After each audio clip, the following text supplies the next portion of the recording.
Та subscribe дарж сувга захиалаарай.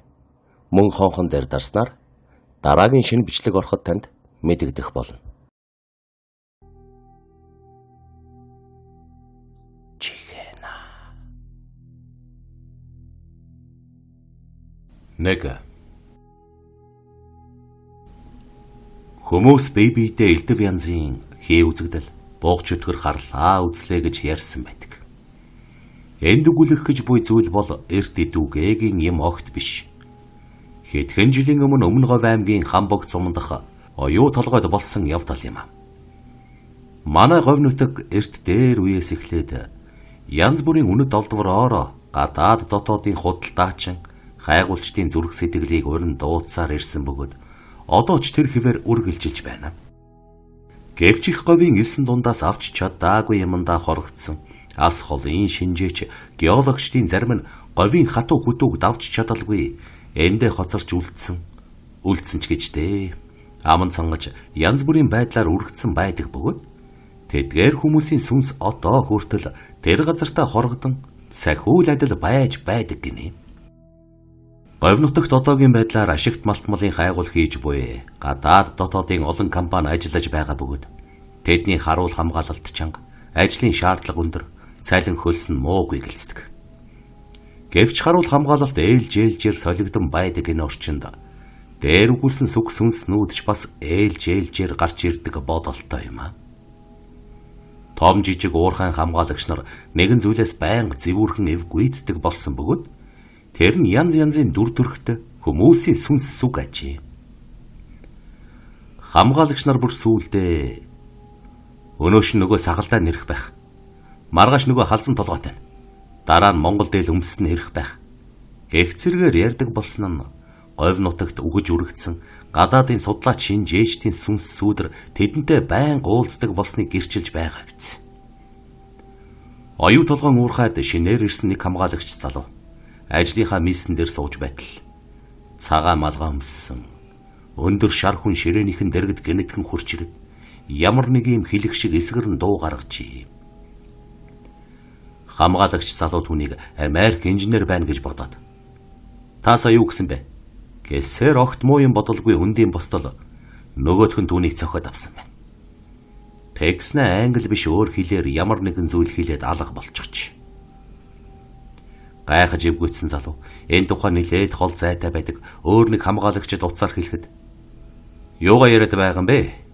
Америк инженер лав энд ажил шалгаад явж байна. Манай энд өөр гадаад хүн байхгүй шүү дээ гэж. Үүнийг сонсоод чинхэн хамгаалагч ихэд айсан ажээ. Тэгтэлч хачин муухай царайтай халзан толгойтой хүн бас л гэнэтгэн ороод ирсэн байна. Энэ үед хамгаалагч залуу "Хөөе та хэн бэ? Юун хүн бэ?" гэж хэлээд л ухаан алдаад унчихч. Халаа авах хамгаалагч залууг ирэхэд мань хүний хамаг хөлсөн цовчсон ухаангүй хооронд салган чичрээд хэвтэж байсан бөгөөд эмч дуудаж үзүүлсэн боловч ямар ч засал авсангүй. Хот руу даруй явуулж сэтгэл мэдрэлийн эмнэлэгт үзүүлэхэд гүн цочролд орсноос саа өвчин туссан байна гэж оншилж. Хөөрхий залуу бүтэн жилийн турш төрөл бүрийн эмчилгээ хийлгэсний хүчинд нэгэн хөл дээр боссон гэдгээ. 2. Дагсал зайран пунцэг гэлэн 2 сайхан бүсгүйд хараал хийсэн гашуунд. Үзэсгэлэндээ төрсэн эмээс болж хоёр улс дайтаж байсан нь түүхийн хуудсанд үлджээ. Ер нь эрчүүд эм хүнээс л болж голчлон тэмцэлддэг. Тэгвэл сайхан төрснөөсөө болоод хараалж ятхан дүртэж байсан харамсалтай түүхч бас байдаг байна. 1900-аад оны ихэр хүрээнд голдуу лам нар цөөн хідэн хятадын бүс, Оросын консул, Манжийн амны газар, борчуудын хотхон гээдэл ер нь л төсөрхөн байж лтэй. Тэр үеэр Сайн Оюнхан аймгийн нэгэн хошуунаас гарын ур сайтай дархан Метов гээжийнх хүрээнд ирж сууршхан тэр. 9 хилийн амтан уймэлтсэн хүрээнд Метов дархан овоож оцоосонгүй ойлгомжтой. Харин түүний Дарийн нэрт 16 настай охин нь боловсрч гүйцсэн мойл жимс шиг л сайхан төрсөн нэгэн байжээ. Дархан хүн бурхан ухаантай гихчээр хэрдээ гараар баримгүй сайхан охиноо бусдын үднээс нуух гэж үйлээ үздэг байна. Тэгээд шинхэн ирсэн айл болохоор зочин гижний хөл гэж юмгүй. Дархныхаа гэрт өдөржин төмөр нүдэж суун. Мэдээж хэрэг хүнл болсон хойно Дарид орж гарах үе байлгүй л яах. Ингэж яваад цастын оронд номын дуу сонсч байгаад санвар эвдсэн хэрэгээр нутагтаа харж ирсэн Понцог гэгч шавилхан биетэй ламын нүдэнд өртгөн тэрэ. Зээлийн газараар бараа таваар шохоорхон явсан тахимаа шүргсэн гизэгтэй сайхан бүсгүйг харсан Понцог гэлэнгийн дотор нар мандах шиг болжээ. Тэр зээлийн газар Понцог гэлэнгийн сахил дахиад л шор отой хутгалтхан тэрэ. Ламтан бүсгүйг айлгаж ичээсэнгүй. Араас нь сэмхэн гисээр гэр орныг нь мэдэж дөнгөв. Нэгэнт цастын оронд сурч байхдаа мөргөлжин халах бүсгүйтэй орооцолдон бурхтыг хэлгнүүлсэн учраас энэ удаадаа цайхаар шийтсэн бололтой. Ямар ч байсан өөрийн болгоно гэсэн хатуу тангарахтайгаар гэр рүүгээ бутсан ажи. Дарид дурлах нь ганц Понцог гэлэнч биш байв. Мятав дархнаар хазаарын амгаа хийлгэхээр ирсэн сэлбийн голоор нутагтай дагсал зайран гэгч Дарийг зэрвэлсгэн хараад л ухаан санаа уймэрч орхижээ. Өөр бусад ирчүүдэд урлаж хайрлаж л байсан байх. Гэхдээ энэ хоёр шиг тийм хортой уршигтай юм Дарид хинэнч хийгээгүй юмдаг. Сайхан бүсгүй харсан Понцог гэлэн хурал номондоо сууж төвчсөнгүй. Мятав дархныхныг нэг л өдөр зүгэллээ. Жижиг тойгон юмбу хоёрыг барин ирж Мятав дарханд аяг захиаллаа. Дархны ихнэр дэндүү сүсгтэй нэгэн байсан бөгөөд ламтан харангуй даал хөл алдангүйж гэрте урхан тэр. Нас би гүйцэж яваа охин үртэй учраас түүнийхээ хувь заяг ламтнаас асуугаар шийджээ. Авгаан асуултанд цочирдсан ламтан. Охин чинь их л барцадтай хүн байна да. Ховрог хүний тоогоо барих тавилантай юм байна. Химэн залж орхив. Авгаач гаслаад явчихчих. Мэдээж хэрэг барцадтай бас лам ховрог хүнтэй ханилна гэхээр яаж л дуртай байх вэ гэж авгаагийн сэтгэл зүй дээр тоглохоор шийдсэн Понцог гэлэн за яхав би аргалж өгч болно хэмээн хэлэхэд ээж нь дуу алдан зөвшөөрсөн нь ойлгомжтой. Ингээд үргэсэн янзах шиг ичингүй ирэх Дари бүсгүйд Понцог гэлэн гүрэм дорм хийж эхлэвэ. Энэ цагаас эхлэн Понцог гэлэн ямар нэгэн шалтгаан заалгүйгээр Мятав дархныг морилох хэрэгтэй болжээ. Энэ хооронд Дарийг харсан дагсал зайранч гэсэн тэднийхээр эргэлдэхээ мартсангүй. Дагсал зайран дархны дэрхэд Понцог гэлэн хоймрон сум гүнцэг зоглож байлаа. Тэр хоёр жирийн хүмүүс биш байв. Эсгийн үд зөвхөн орж ирсэн дагсал зайран түүнийг хараад шууд л мэдэрсэн бол хойморт суусан Понцог гэлэн мөн л хэрэг зоргийг нь шууд гадарлав. Цайцуу аяглах хооронд зайран гэлэн хоёр BBC-ийн зүг хар энерги шидэлцэж эхлэхэн дэрээ. Тэсэн гэхэд яаж тисгэв гихчээр дагсал зайран гэлэнтэй хаан морилж явна. Танай шарын шашинд хүрээ хотын борчуудаар эргэлдэх нь 20 отой бидтэй. Гэх зэргээр үг хайж эхлэв. Гэлэнч савыг нь хоосон буцаалгүйгээр би ахав буян санаж яваа гэлэн хүн. Харин та чинь үсгэзгээ сексэл гэсэн хаанаас ирсэн хин гэж вэ? Химэн хорон үгээр сөргүүлэн өгтлээ. Энэ цагаас эхлэн буддын шашны хатуу уйлд цоорсон Понцог гэлэн хар бор юмдаа дэндүү мэрэгшсэн дагсал зайран хоёрын тулаан эхэлсэн гэдэг. Тэр хоёрт бие биенийхээ санааг мэдэж зөвхөхийн зовлон байсангүй. Шууд л тулаанаа эхэлцгээч. Тэгээд ч шарын шашин бөөгийнхний хооронд жинхэнэ хагаралдаан болоод байсан цаг. Дээрэс нь хин нь сайхан бүсгүй сэтгэл алдарсан учраас бие биенээсээ өрсөн тонилгохыг чухалчилжээ. Хариу бүрий болохтой зэрэгцсэн дагсал зайран өмсгөл зүүсгэлээ асаа хэнгэрэг цан юугаа дэлдэн онгод юугаа дутал. Сайхан хүүхэн бодож оройн хоолоо зоогулсан Понцог гэлэн орондоо орох гэж байгаад чихээр нь хатгуулан шээсэн тусалж эхлэхэд өөрт нь хараал ирж байгааг ухаврлан ойлголоо. Мань эрчмөн хатуу уйлд хэргэлдэг өмсгөлөө асаа чөмгөн ганилан дуугаргаж лүйжин хурж эхлэв. Ингэж бөө лам 2-3 өдөр 3 шөнө тулалдсан гэдгээ. Хинхэнэ дийлэлгүй эцэст нь уулзалтахаар болж. Тэгээд хинхэн нэгэндээ зай тавьж өгөхөөс цааргалсан учраас хөөрхий гэмгүй охиныг золигт гаргахаар шийдсэн ажээ. Тэр хоёр чи авахгүй бол би авахгүй гэсэн зарчмаар охинд хараал жатга хийхээр шийдцгээч. Ингээд гим зэмгүй инээж хөхөрч явсан охин тэр дороо татаж унан Хар шар хоёр муур намаа гэдгээр ирлээ хэмээн цамнаж гарсан гэдгийг. Хэдэн хоног солиорлын байдалтай байхад нь ямар ч чадaltaй гүрэмж домчоос аврал ирээд барсангүй. Өдөр хоног өнгөрхийн хэрээр бүсгүй нүүр биений нэг хэсэг нь шар үлдсэн нь харлаж байлаа. Ухаангүй дэндун амьдрал үргэлжилсээр Дари охин улам бүр хүн дүрсээ алдаж муурын төрхөнд шилжиж эхэлсэн гэдэг. Сүүлдээ муур шиг дугуйн бусдыг маажих, аяхтай сүд олоож идэх гээд яг л муур болж хов ирсэн ажээ. Хүмүүс сүүлдээ түүнээс сэжиглэж цээрлэхийн ирэхээр гэрээр нь ойртгож боллоо. Түүний Дарийн нэр тэрч бүхэл эцгийнх нь нэр хүртэл солигдсон юм а. Мууран хүүхэн гэж нэрлэх болсон бол эцгийг нь Мууран хүүхний эцэг гэж Метав нэрийг нь гээж орхисон гэдэг. Гэвч энэ явдал удаан үргэлжилсэнгүй. Намрын дунд сарын хэрэг унсан нэг шөнө Бунцэг гэлэн дагсал зайран хоёр зэрэг шахам хоолоогоо сэт татуулан үхсэн нь олон дил болжээ. Чухам хэн тэдний хөнөөс нь ойлгомжтой мэт боловч гэрээс нь энгийн муур гарч явахыг зарим нэгэн хүн харсан гэдэг. Магадгүй Мууран хүүхэн Дари язгуур нэгт амьтдаараа хоолойг нь сэтлүүлсэн байхыг үгүйсгэх аргагүй юм. Энэ хэрэгт хэнийг ч буруутгалгүй өнгөрчээ. Харин ч Бунцэг гэлэн дагсал зайран хоёрыг Дари бүсгүй хувь заяагаар тоглосон учраас хариуга чангахан хүртлээ гэдэг яриа л хүрээ хотын амтай хэлтэй болгоны яриаг эзэлж байв.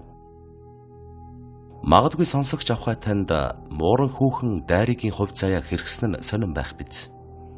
Түүнээс хүн бүхэн зугтаж байхад төрүүлж өсгсөн эцэг их хоёр нь л орхисонгүй. Хүрээнд суугаад дэмий гэдгийг ухварлсан Метав дархан байга хідээ үрж заран амжиргааны хідэн малтай болон заан тэрэлжээр нутгалсаар өнгөрсөн гэдгээ. Харин Мууран хүүхэн эцэг их хоёроосоо бүр сүүлд нас эцэстлээ орой ганцаараа аж төрсөөр л нэг л өдөр сорггүй алга болсон гэдэг. Тэр үед туулгол одоогийнх шиг тасалдсан горих байсангүй. Гарамгүй газраар морьтой орсон хүн амнасаа алдахаар томхон гол байсан юм. Сурггүй алга болсон Мууран хүүхэн туулголоос олдсноор эмгэнэлт явдал өндөрлсөн бүлгөө. 1910 оны хүртэл нэгэн үе хүрээнд охин төрөхөд зориудаар нүрийг нь халтардуулдаг зохиомол заншилж бий болсон байсан гэдэг. Ийхүү сайхан төрснөөсөө болоод жаргах бус зовсон гашуун түүхийн хэсэг энэ буюу. 3. Энэ явдал социализмын үед буюу газар тариалан эд хөгжиж байсан тэр үед болсон гэдэг. Байгууллагын хөдөлмөрийн авраг комбайнч, алтан хүүгэгч залуу их дөрвөлжийн талыг комбайнаараа хадаж орхиод баг дөрвөлжийн талбай руу орохын даваан дээр зогдуулсан амсхын их зур комбайныхаа шатан дээр тамхи татан хэсэг суухт. Энэ хавийн талбай руу комбайнууд ганц нэгээрээ орохоос зүрхшээдэг лв хэмээн бодож байжээ. Тэр өөрөө өмнө нь цэнхэр галуутын хүн дийдэл тариа хураадаг байсан болохоор энэ хаваар нэг их явж байгаагүй юмсан ч. Харин өчигдрөөр яагаад ч юм бэ? Тариаланчдын хурал дээр би нэгэнт их дөрвөлжийн талбайгаа хадаад дуусч байгаа юм чинь маргааш шууд залгуулад баг дөрвөлж рүү орчихъя гэж хэлэн олны гайхлыг төрүүлсэн аж. Төвний үгийг сонсоод зарим нэг нь өрөвдсөн шинжтэй харж толгой сэгсэрхэнж ажиглагдаж байжээ. Алтан хүү урд өмнө нь баг дөрвөлжөд хий үзэгдэл чөтгөр шулан биегийнх үнэн худал нь үл мэдэгдэх яриаг хэдэнтэй сонсч байсан юмсан ч. Тэн ганцаараа тариа хурааж байсан Темсийн дадлагын оюутны комбайны бүхээгт өрөөсөн гараа тас цавчуулсан хүн орж ирээд "Чи сая миний гарыг хатчихлаа" гэж айлгсан ч гих шиг. Шөнөөр тариа хурааж явсан хоёр комбайны нэгний сэнс рүү улаан алчууртай хүүхэн хөлөө хийгээд зогсоочсон ч гих шиг. Хүн өмшгөд бэрхтээ иймэрхүү янз бүрийн их л яриа сонсогдож байж юм.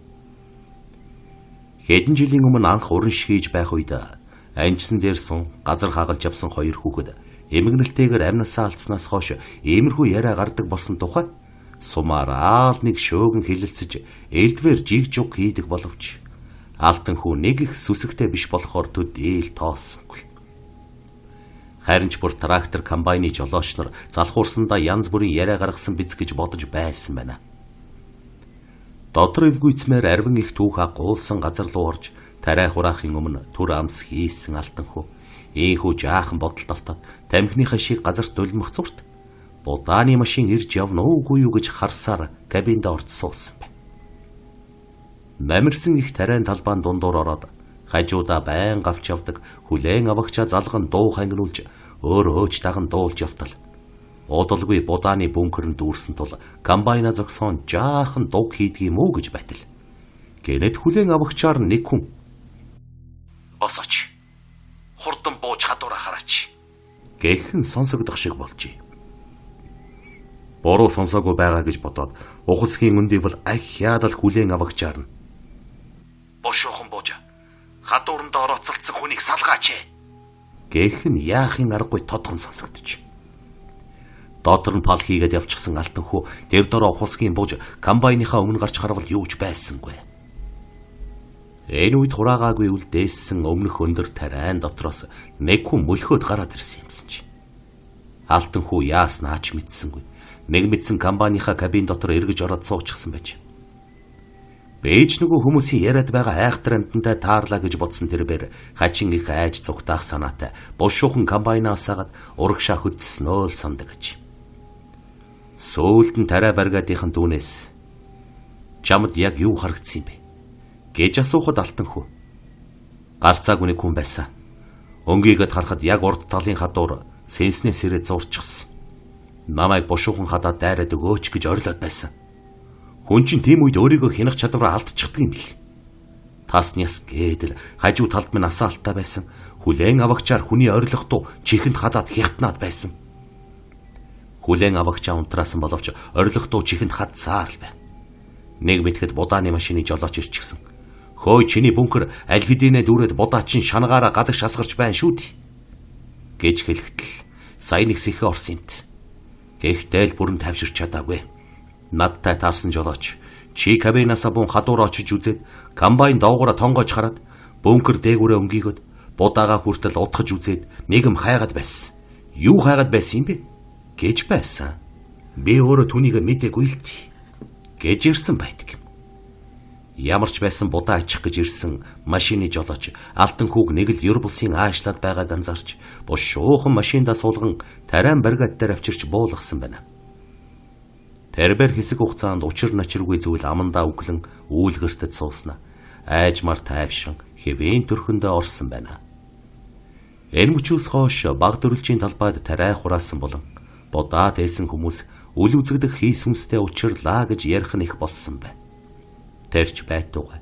Хийс хүнс заримдаа нүдэнд ил харагдаж өрөвдмөр царай гарган ам гуйж явдаг болсон гинэ. Амиа алдсан хүмүүсийн дүр төрх ийхүү хисүүчилж явдаг байсан их баг дөрөлжийн талбайд одоо харин нэгэнд тариа тарихаа болжээ. Аль хэдийнэ хогийн өв сургамал шарилж löөл холилдон ургаж хаягдсан энэ газрын хажууханд хаяа нутгийн улс мал хунарт айгаа өвлждөг болсон юм гинлээ. Гэвч хий үзэгдэл нь үзэгцээр. Энэ тухайараа ам бүхтэй зууралцаар байгаа нь гайхалтай. Тухайлбал дэндв химэх малчин нэг удаа оройхон үхрээ эргүүлж явтал дагаж явсан нохоо нь хар хурдаараа нэгэн зүг чавхтан давхиж утсан байна. Тэгснэ хамхуулч юм уу юу ч юм нэг бөөвисэн харамтай хөөцөлдөн чирж гулдраадч байх шиг байж.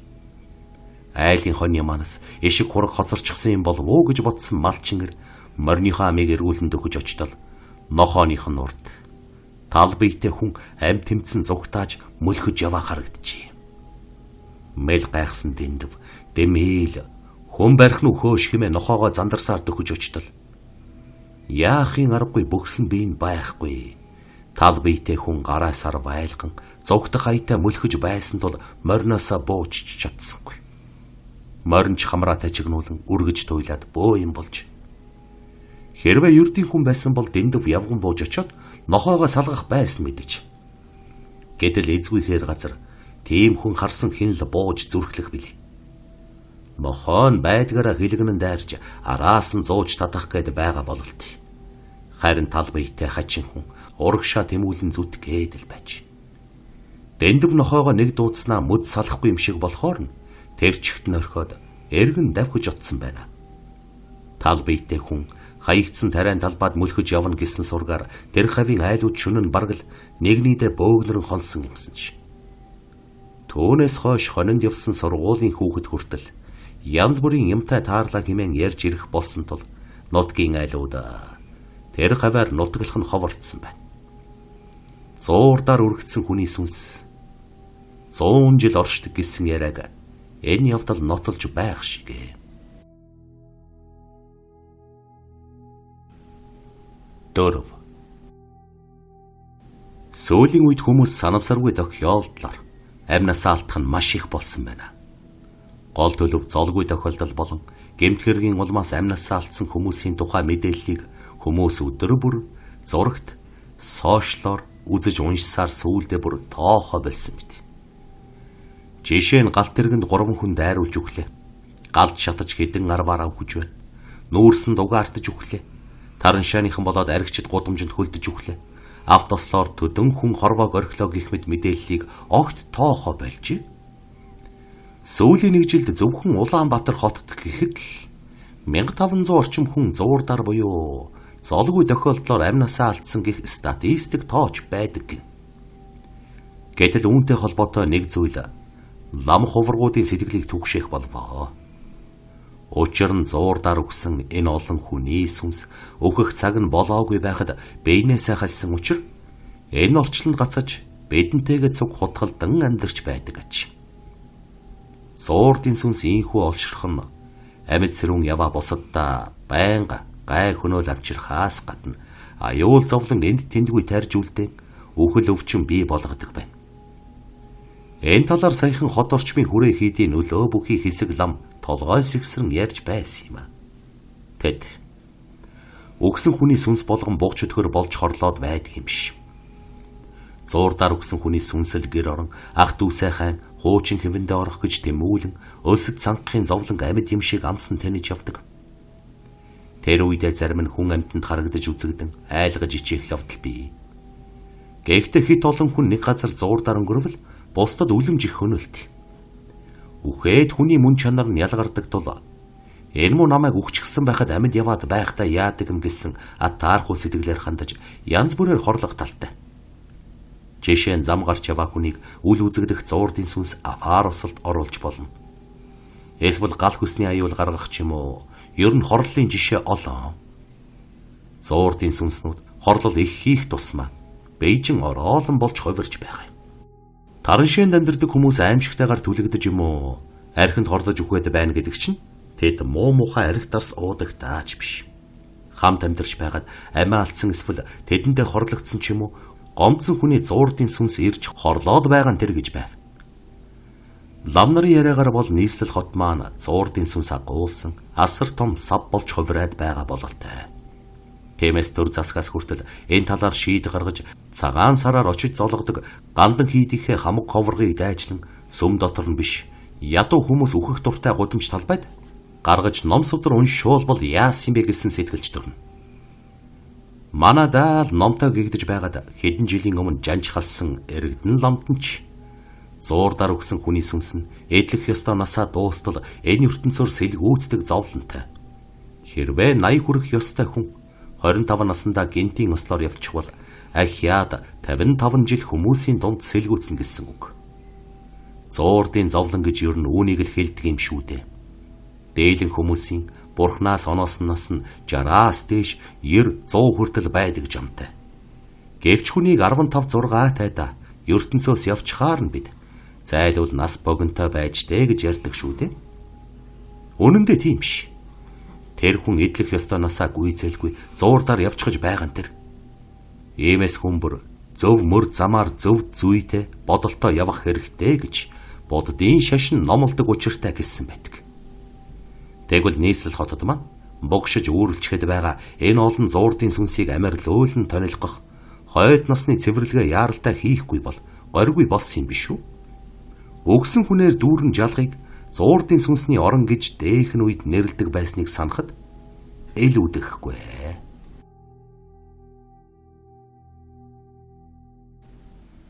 Тава хувьсгалч санжа тайгад бүгэд Тэжээсэн муурандаа бариулжээ. Эсэргүүг илрүүлж барьж өгчхөөд эцэст нь өөрөө эсэргүү болдог тохиолдол тэрнийхэн гашуун нулимст он жилүүдэд элбэг тохиолдож байжээ. Санж буюу Орос сургагчийн нэрлснээр Саша гэдэг доо ямны төлөөлөгч байс гэдэл хан хинтийн өтгөн ой өндөр уустай нутаг руу ханцуу шамлан орж харц талбан харж өдөрт бараг 100 гаруй эсэргүүнийг ховсгалж сонор сэрэмжийнхээ хүчээр илрүүлж цусан гавьяаны одонгоор ингрэ милааж цусан зам татуулсан амьдралдаа тасгар худас хэд хэдээр нэмж байсан аж. Санж буюу Саша Орос сургагчийнхаа алхах гიშгэх аашлах загнах хийгээд Сткан архийг төвөнхөө гөрвөлзүүлэн байж яаж нэг амьсгаагаар залгидаг зэргийг дуурайна. Тэр бүхэл сургагчийнхаа хос муур тижиж ундахта хөлийнхөө давхаар дулаалга хийдэг гаж гэмээр зуршлыг баргал хувьсгалын үйл хэргийн төлөө хүлээж ав. Монгол хүн болохоор хураг ишгтээ тоглож өссөн сэтгхүйн дийлээд эхэндээ Орос сургагчиг ойлгомжгүй шар ногоо нүдтэй босоо тачаалаар дүрлэлсэн хүүхэн хараатай муужгаагаад тэр дасахгүй нэг л эвгүй оргиод байв. Тэгэхдээ тэр муужгааг өвөртөлж унтдаг болох нь хувьсгалын үйл хэрэгт чин үнэнч байгаагаа илэрхийлж тов тодорхой харуулж байгаа хэрэг гэж үзэх тул өөрөө өөртөө бараг тушаал буулгах шахан байж ижил дасал болвоо. Нэг удаа эр нөхрөө эргэхээр ирсэн залуухан бүсгүйг доо ямны үүднээс итгэл гордлого өвөртлүүлэн дагуулсаар гэртээ авчирч ноолж ноцож хулигтж хуцаж хонохт нь нэг ийм юм болжээ. Эр нөхрөөсөө ангид олон сар хоногийг өнгөрөөсөндөө ч юм уу энэ даргын 9 хүслийг биелүүлбэл нөхрийг минь шоронгоос гаргаж өгнө гэж итгэж горьдсон доо ч юм уу. Нөгөө бүсгүй Сашагийн доор эрхлэн гинэж гиншин худлаа хэмээн жаргаж байгаа царайг харуулan хэвтэж байв. Гэтэл хос муурны эмэгчин нь Сашаг харамлаж харцсан байдлаар ирж золтой л нөгөө муу золгүй бүсгүй хоолоод хурц хумцаа зоочих шахжээ. Бүсгүй ч өнхөлцг нь хагарчих шахан айж дээлээ нөмрөн ингрийнхээ товчийг гараар давхар атхан хумж цомцоожээ. Санж буюу Саша тачгантал инеч. Вот. Хувьсгалын эсэргүү хүний эхнэр гэдгийг миний муужгаа таньж байна. Муужгаа гэдэг чинь харанх үед ч гэсэн бүхнийг нэвт хардаг хурц мэргэн хараатай амт. Ёстой л муусан эсэргүүнүүдийг нуугдсан өмхийн нүхнээс нь олж чирч гаргахад муужгагийн хоёр ногоонууд надад тусалдаг юм. Хэмээн хөөрхий бүсгүйд дээрлэгчээ. Бүсгүй нялх хүүхдийнхээ хөхөөд үлдсэн хөхний сүүлчийн тусалсан үг алуурчин ярахчин Сашаад хөхүүлж ховсоруулж бие сэтгэлийнхээ ариун сахилыг уруулж тайчулж хаяад балмад хахир хэрцгий үг сонссондоо ихэд гомдж чиний энэ хоёр ногоо нүдтэй муур нэг л өдөр чамааг барьж идэндээ харж л байгаарай. Хэмээгээд нөмгөн чигээрээгүй усны гудамжнаас урагш ямар нэгэн юмнаас зүгтаах мэт явсаар дунд голыг гаталж богдын ногоо ордны урд очин унаж тусан залбирчээ. Үүнээс хойш хувьсгалын хос 4 ногоонуудыг тэжээж өөрийнхтэйгөө нийлээд 6 нүдээр өдөр шөнөгүй цавчлахгүй харах болсон Саша нэг өдөр өөрөө эсэргүү болов. Өөрийн нэвтрүүлсэн бас зохиосон ярганы туршилтыг өөр дээрээ хийлгэж эхлэв. Яргачин эр яргалж сурснаас биш яргалуулж сураагүй. Сурагчгүй ярвэг ирсэн нэгэн байж. Хуучин танил мөрдөн байцаагчаа хулигтан байж оргожээ. 2 хоногийн дараа л түүний оргосныг нөгөө байцаагч нь зарлаж мэдхэд 2 мураа ганцгалсан санж өөрөө эсэргүү нар тэнд дүүрэн байгаа даа гэж сэжиглэн хардаг хан хинтийн өтгөн ойроо мац уулж явжээ. Түүнд хичнээн хүнийг хэрэг төвөгт хилсээр холбогдуулж дагзанд нь тугалаг зоосон ч буус сумал элбэг үлджээ. Хөвчөд гарсан нэгэн үеийн ногоо малгай нөгөө цагийн ноорхоо царайт санж ангаар ам зогоож арьсаар нь панз үсэргэж нутгийн зожиг анчидтай нууц далд нөхөрлөж сайхан л амьдарч байв. Муурнуудтайгаа онгон догшин тайгын ан амьтдаас шилж байгаа далзооглон тоглог модон байшин бариад суурьшжээ. Түүнд муур нь хань болно. Жил ирэх тусам муур өсч олширсоор байва. Өөрийгөө тижээх, муураа тижээхэд тэр жаахан сандрах болов. Анчид хаяал нэг түүний байшинд очино. Жилд бараг ганц нэгээс хэтрэхгүй. Харин нэг өвөл отсон чинь юу болсон байсан гэж санана. Байшингийн хаалгыг таттал юм булаалдан овооролдож байсан муурнууд сүрсар хийлдэн хан цонх руугаа харайлдан авирч Сашагийн хэлхээтэй яс шалан дээр хэвтэж үлдэв гин. Улаан хошуутай муурнуудын хилэнтэй ногоонууд хүний өөдөөс харж чадахгүй дэлдчин гөлөлцөж байжээ. Муу ёрын муухай амьтд эзнээ үхээр иддэг гэсэн үнэн байна шүү. Гэж анчид зэвүрхцгээж талигачийн хүрийг ойртож харжээ.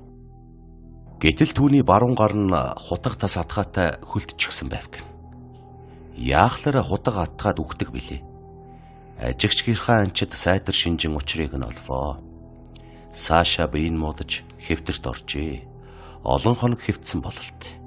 Идэж хоолн дуусч муурнууд нь өлсөж эхлэхдээ энэ бүхний гол буруутныг Саша буюу эзнэ гэж бодно.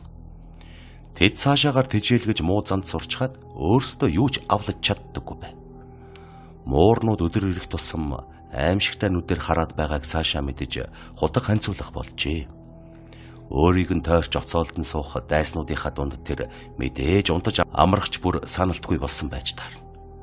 Нөгөө муурнууд нэг зүрмгэлэхт өөрөөр нь дагз руугаа буудуулж байсан ламнар болж харагдана. Нөгөө харахад түүнийг чирч одох сүрэг омглон агт шиг харагд. Ийм байдлаар ухаан нь элэрч эцэж туйлдсан хүний нүд анилтж таарна.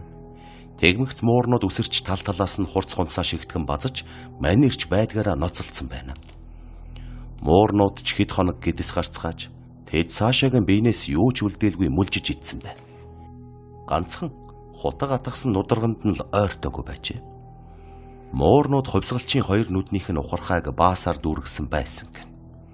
Булзар шингэсэн муурнуудыг анчид толгой дараалан буудаж алжээ.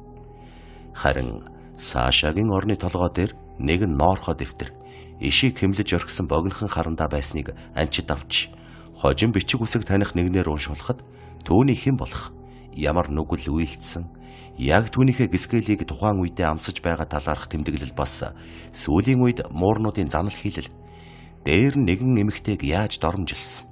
Тэр бүсгүй гомдохдоо муугийн муугаар үхэж муурны хоол бол хэмээн өөрийг нь хараасан талаарх тэмдэглэл зэрэг байжээ. Саша бүсгүйн хэлсэн яг үнэн байжээ. Хэмээн таталтаад харандаага алдаж халуундаа дийлдэн чичирч байсан бизээ.